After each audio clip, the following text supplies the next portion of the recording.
Selamat pagi. Pagi, Pastor. Apa kabar? Luar biasa. Terima kasih. Nah, ada sepasang yang baru menikah di gereja. Ketika mereka mau ke Wisma, di dalam mobil pengantin ini, si pengantin laki-laki bilang sama si perempuan, yang katanya, aku bahagia bukan karena aku mencintai engkau.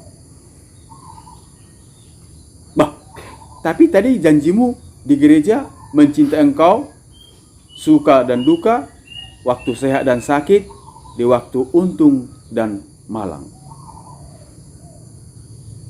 Iya, aku mencintai engkau bukan karena, sekali lagi, aku bahagia bukan karena aku mencintai engkau, tapi aku bahagia karena aku akan membahagiakan engkau, yang katanya. Oh begitu. Lalu mereka pergi ke Wisma dan berpesta. Nah, anak-anak yang terkasih, seringkali kita salah menduga, salah berpikir dalam hidup ini. Apa yang salah kita pikirkan? Kita merasa kebahagiaan kita karena orang lain. Orang lain ini banyak. Karena orang tua, karena guru, karena fasilitas yang kita pegang. Apakah karena handphone kita? Apakah karena buku-buku kita? Apakah karena uang kita? Apakah karena kita punya bakat, punya talenta?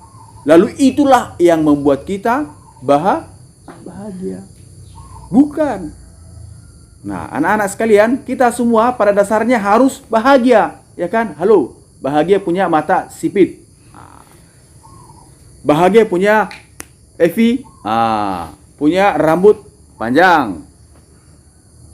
Bahagia punya baju merah. Bahagia punya rambut keriting. Harus bahagia dengan diri sendiri. Harus enjoy dengan diri sendiri. Mau siapa saya, bagaimana keadaan saya, harus enjoy dulu. Berarti saya harus menerima diri saya apa adanya. Nah, ini berulang kali saya katakan ya. Kenapa? Supaya kita tidak gampang putus asa, supaya kita tidak gampang menuntut, nggak lengkap, beginilah, apalah, jaringannya lelet lah, makanannya gak enak lah, bubur terus lah.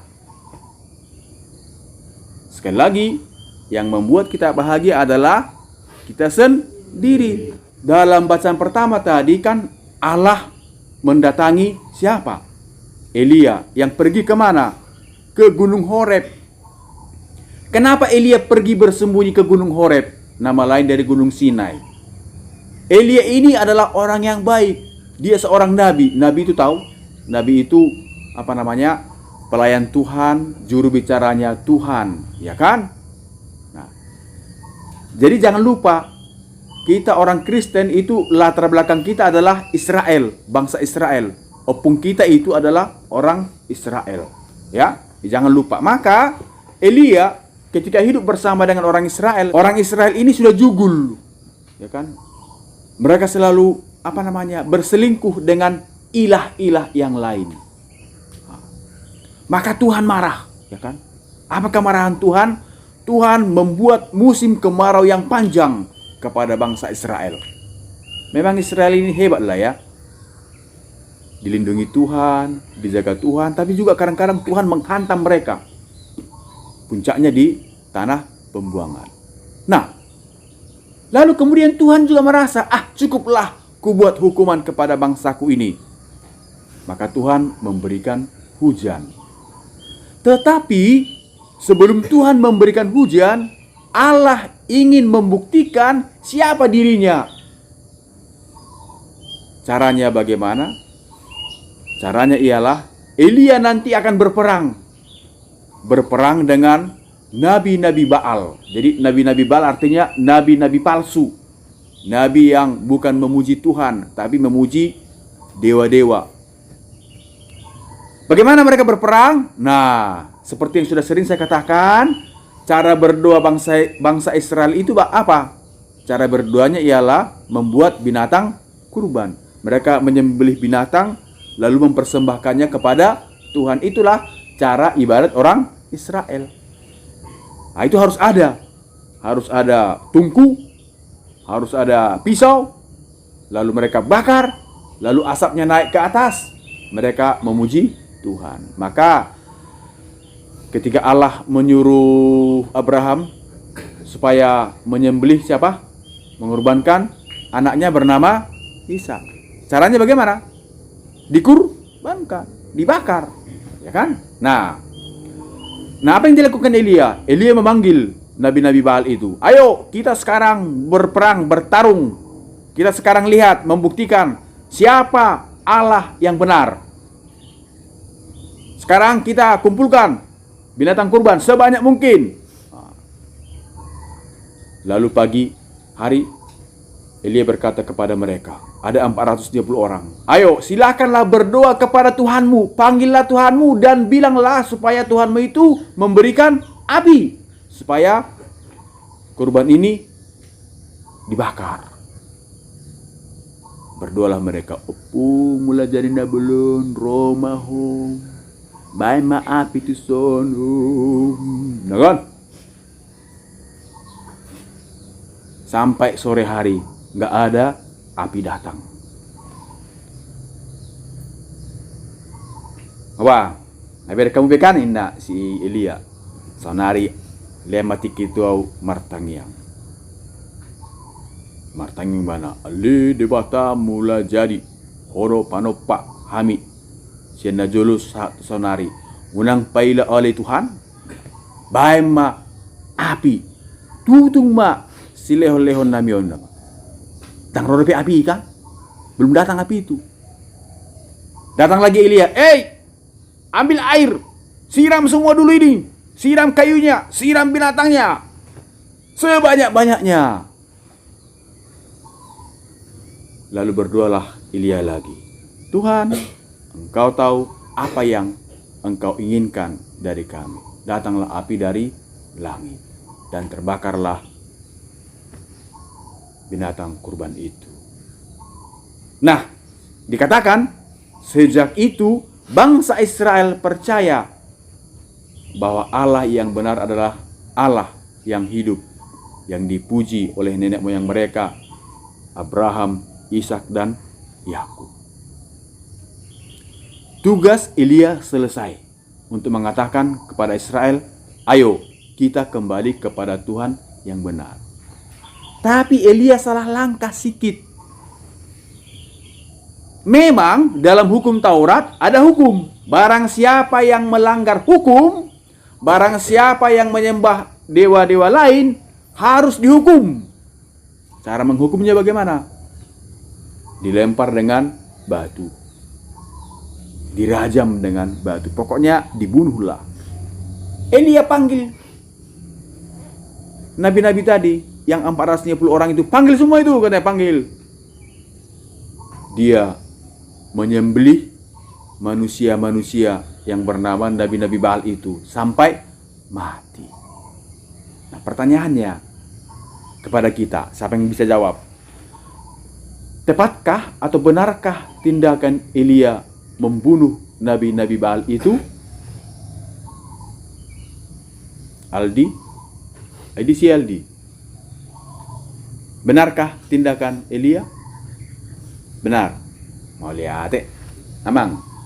Halo, baju biru. Benarkah tindakan Elia membunuh nabi-nabi Baal itu? Benar. Menurut engkau? Benar. Oke. Menurut Miss Ilkebet? Kalau menurut hukum Taurat benar, tapi menurut hukum cinta kasih itu salah. Tepuk tangan dulu untuk Miss kita. Terima kasih. Memang menurut hukum Taurat itu benar. Tapi menurut cinta kasih tidak boleh. Walaupun waktu itu belum ada perintah cinta kasih. Belum ada. Perintah cinta kasih itu berasal dari siapa? dari Tuhan Yesus. Apa dikatakan Yesus?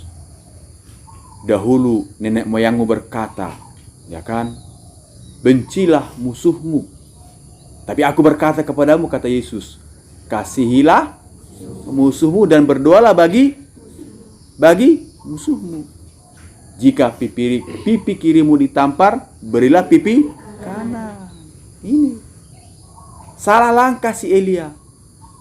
Setelah dia melakukan itu, barulah dia sadar, amangu ya bang Tuhan, nggak salah biau Tuhan, hurip puna tohona hobani Tuhan.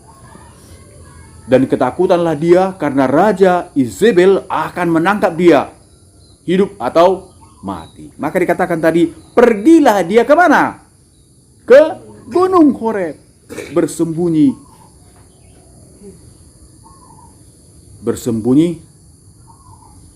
Dia melihat kembali apa yang dialaminya, berpikir-pikir, bertanya-tanya kenapa bisa terjadi dan seterusnya. Dan dikatakan, Tuhan datang. Hai Elia, keluarlah dan berdirilah di atas gunung itu. Elia keluar. Diri Tuhan ini kan? Karena Elia menyangka Tuhan itu nanti akan datang dalam situasi yang hebat. Dalam angin yang kencang, angin topan, nggak ada. Terus datang lagi gempa bumi. Di mana Tuhan itu? Nggak ada. Terakhir dia katakan, Tuhan datang di mana? Siapa yang dengar tadi? Namun Tuhan juga tidak berada dalam api itu. Api disusul bunyi angin sepoi-sepoi basah. Mendengar itu, segeralah Elia menyelubungi wajahnya dengan jubah, karena disitulah Tuhan. Jadi ternyata Tuhan itu datang dalam kelembutan, dalam kedamaian. Nah, ini simbol apa? Tuhan mengampuni Elia. Nah, lalu dalam Injil apa yang terjadi tadi? Ketika Tuhan datang jam 3 pagi, para murid sedang naik perahu. Tuhan datang di mana dia datang? Dengan berjalan di atas air. Datanglah si Petrus. Tohoi Tuhan, dang begu ho. Nah, dang begu au. Jadi bodoh rotu si, boy, Roma hoina. Boy, terlalu mana kan? Merdalat kan?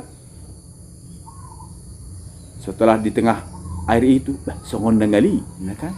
Tohor nang Tuhan Yesus nang manang dangan, berpikir-pikir, kupikir-pikir, 1, 2, 3, kupikir-pikir, ai do mate na mau Tuhan nak, ujungnya nang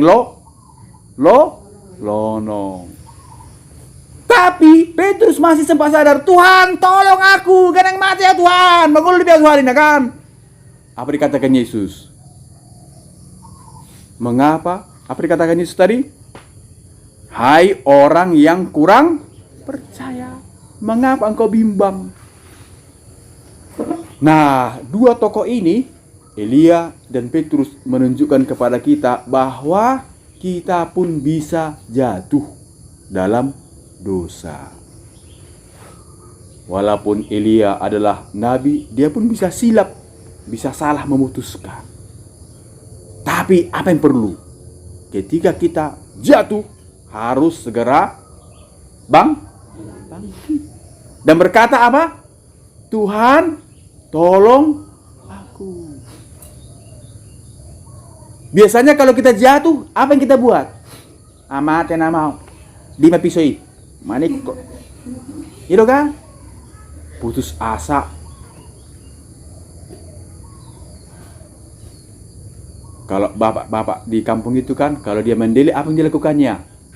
Menuntut akan sahitu namai. Nah. Atau pergi main judi, ya kan?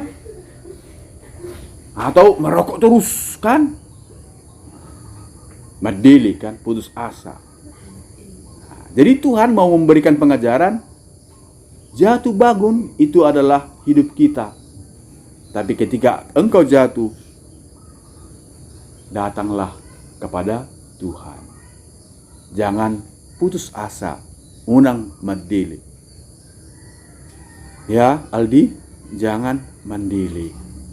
Ketika engkau belum bisa menguasai bahasa Inggris 10 kata satu hari, jangan mandiri. Masih ada si Clara yang bersedia menolongmu. Oke Aldi? Jangan putus asa, ya kan? Tapi minta tolong kepada Tuhan. Karena yang membuat engkau bahagia bukan orang lain, bukan orang tua, bukan guru-guru, tapi siapa?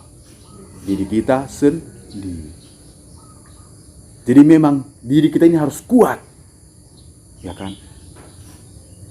Hatimu sedih atau gembira jangan karena orang lain, tapi karena kita sendiri. Kita harus punya inisiatif yang kuat. Jangan mudah mengeluh, ya kan? Jangan mudah marah. Jangan mudah cemberut, sikit-sikit cemberut, nggak mau makan. Kenapa kau nggak makan? Jangan tanya. Ya kan? Ada gitu ya. Nggak mau makan. Ditanya marah, kan gitu. Atau ditanya diam, mati mau ini makan.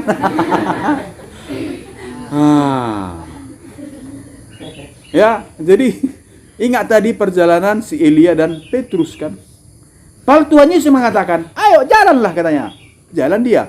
Tapi di tengah jalan, dah koira itu habah, songon nangalina kan. Ya namanya air, dingin atau panas? Kecuali air panas, ya panas lah kan. Tapi danau, masa danau dingin? Panas. Tentu dingin. Nah, saya berharap bahwa sabda Tuhan ini harus membuat kita menjadi orang yang kuat, menjadi orang yang hebat.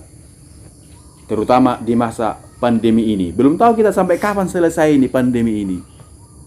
Kita harus kuat. Bahwa kita kadang-kadang jatuh, bisa lemas, bangun lagi, ya kan? Ketika kita, terutama laki-laki, malas mencuci kainnya, aku harus cuci, ya kan? Ketika perempuan melihat bunganya kok mulai mati, kenapa mati? Aku harus siram ini. Jangan sampai pastor menyuruh siram. Bunga identik dengan siapa? Dengan siapa? Dengan siapa? Ayo, bunga itu identik dengan siapa, Elvidia? Tadi kamu bilang dengan siapa? Sekali lagi. Sekali lagi. Sekali lagi coba. Berkali-kali. Dengan perempuan. Makanya laki-laki biasanya kalau mau melamar perempuan apa yang dikasih? Mas kah? Apa yang dikasih? Udah pernah dikasih bunga? Tapi ingat, bunga itu pagi hari dia mekar, segar. Petang hari dia mulai layu. Hidup kita juga begitu, kawan-kawan. Kadang semangat, kadang seperti kesepian, kesendirian, tapi harus bangkit lagi. Jatuh lagi. Semangat lagi gitu. Baik. Mari kita memuji Tuhan. Mari kita minta hikmah darinya, kebijaksanaan supaya kita dikuatkan.